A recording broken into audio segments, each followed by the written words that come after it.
আল্লাহর জমিন টুকরো টুকরো হয়ে যাবে, ভূমিকম্পন শুরু হয়ে যাবে, জমিন টুকরো টুকরো করে এমন ভাবে জমিন থল দিকে চলে যাবে।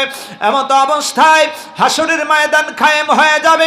ওই ময়দানে মাশরে আমার আল্লাহ বলে, বান্দা ওই ময়দানে আমি আল্লাহ আগমন করব। অসংখ্য ফেরেশতারা সারিবদ্ধভাবে লাইন ধরে ধরে কাতার বেঁধে বেঁধে হাসরের ময়দানে আসবে। জোরে কোন সুবহানাল্লাহ। আল্লাহ রাব্বুল আলামিন বলে, রে বান্দা ওই ময়দানে মাশরে কিয়ামতের ময়দান যখন কায়েম হয়ে যাবে, জাহান্নামটাকে সপ্ত থল দেশের মাটি সহ আল্লাহর ফেরেশতারা ৭০,০০০ ফেরেশতারা সারিবদ্ধভাবে জাহান্নামকে টান দিয়ে নিয়ে আরশের বাম দিকে নিয়ে রাখছে। এমত অবস্থায় জাহান্নামের চতুর্দিকে ৭০,০০০ ফেরেশতারা সারিবদ্ধভাবে আসে। আমার নবী ডেকে বলে, রে ঈমানদার, যেদিন ওই ময়দানে মাশরে ফেরেশতারা আগমন করেছে, আমার আল্লাহ বলবেন আমিও আসলাম।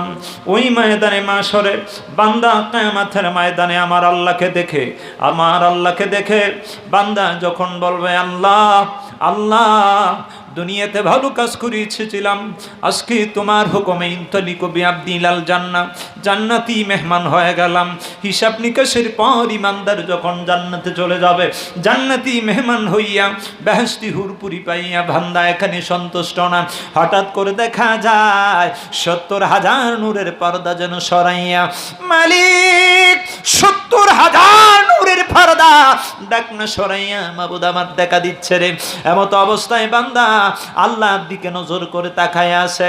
বান্দা ডেকে বলে, মাবুদ রে, আসমান সুন্দর, জমিন সুন্দর, সুন্দরে সুন্দরে পাল্লা, না জানি কত সুন্দর তুমি আল্লাহ, না জানি কত সুন্দর তুমি আল্লাহ। জোরে কোন সুবহানাল্লাহ।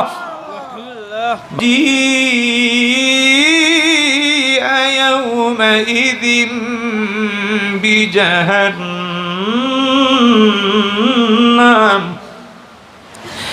ইয়াউমাইযিন ইয়াতাযাক্কারুল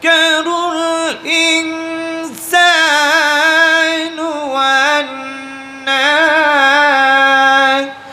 লাহু যিকরা।